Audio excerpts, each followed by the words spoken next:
Você já se perguntou por que as pessoas falam idiomas diferentes?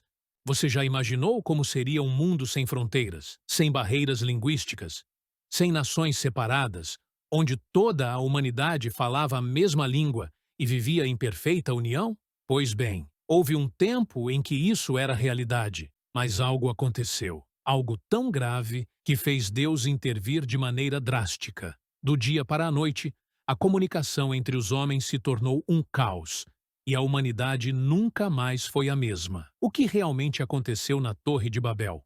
Por que Deus decidiu confundir as línguas? E será que estamos recriando Babel nos dias de hoje?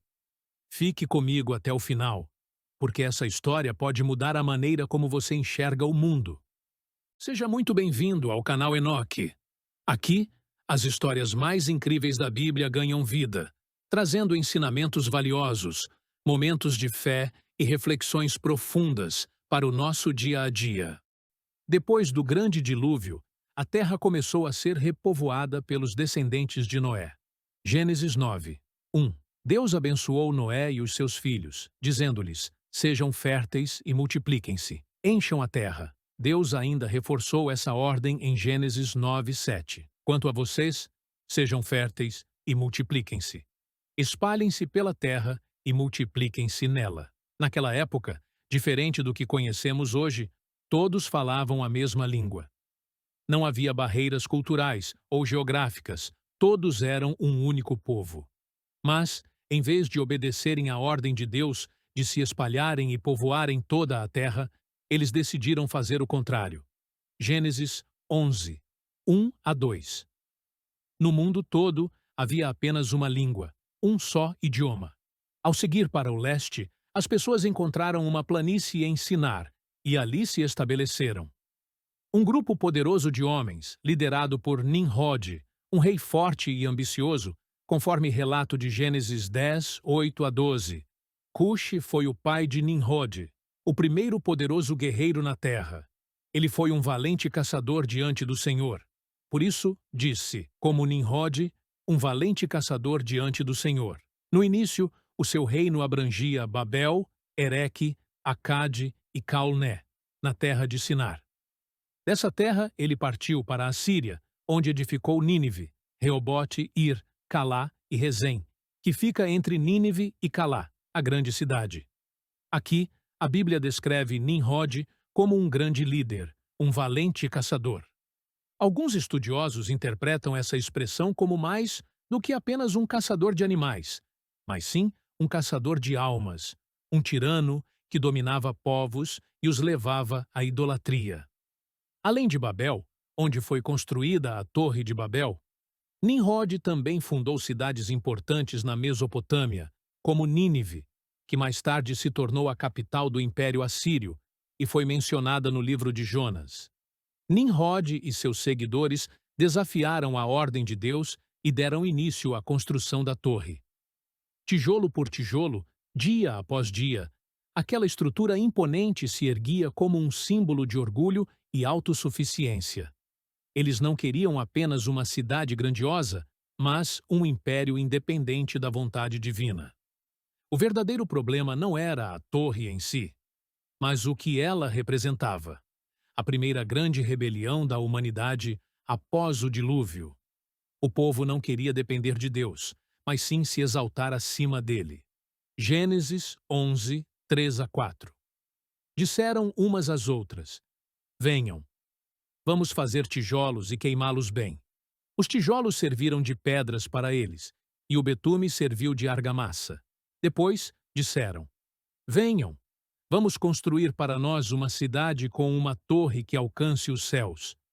Assim, o nosso nome ficará famoso e não seremos espalhados por toda a terra.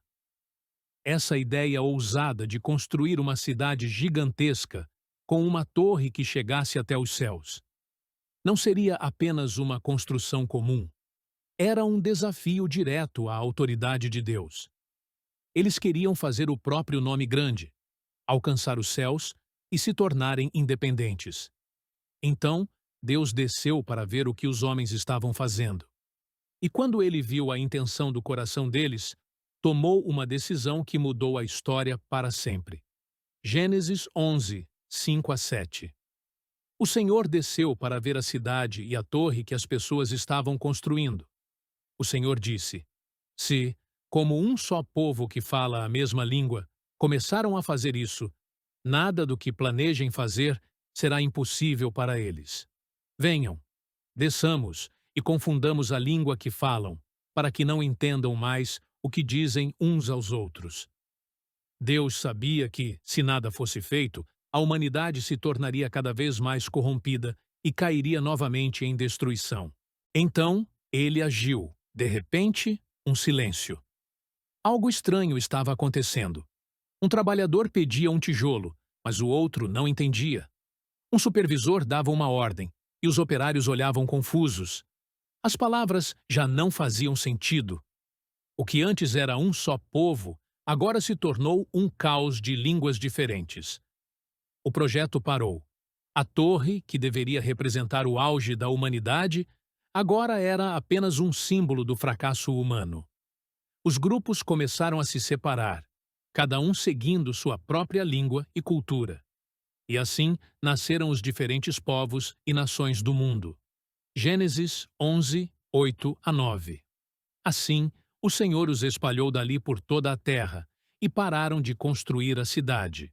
Por isso foi chamada Babel, porque ali o Senhor confundiu a língua de todo o mundo. Dali, o Senhor os espalhou por toda a terra. A cidade construída para a grandeza daquele povo, agora significava Babel, ou seja, confusão. O orgulho da humanidade foi derrubado. E Deus mais uma vez mostrou que somente Ele é soberano sobre a terra. Mas essa história realmente acabou? Ou será que estamos, sem perceber, reconstruindo uma nova Torre de Babel? Hoje, a humanidade busca novamente uma língua universal. A tecnologia e a globalização nos conectam como nunca antes. Mas, ao invés de nos aproximarmos de Deus, estamos cada vez mais orgulhosos. Estamos sempre nos distraindo e ocupados demais com nossos afazeres, e assim vivendo como se não precisássemos de Deus. Estamos nos tornando nossa própria versão de Babel, tentando alcançar os céus com a nossa própria força, ciência, poder e tecnologia. Mas a pergunta é: isso nos uniu ou nos separou ainda mais? Ainda que você olhe ao redor e veja as circunstâncias dizerem que tudo está arruinado, Deus não perdeu o controle.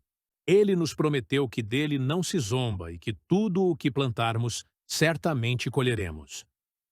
A maldade que vemos no mundo e toda essa subversão vem da consequência dos nossos pecados, e mesmo assim, Deus está intervindo em nossas vidas para que sejamos resgatados. Deus é soberano e tem tudo sob seu controle, mesmo que tudo pareça um caos. Deus confundiu as línguas para que a humanidade aprendesse uma lição. Mas será que aprendemos? Se você gostou dessa história e quer mais conteúdos como este, já deixe seu like e inscreva-se no canal. Comenta aqui embaixo. Será que estamos recriando Babel nos dias de hoje? Quero saber sua opinião. Nos vemos no próximo vídeo.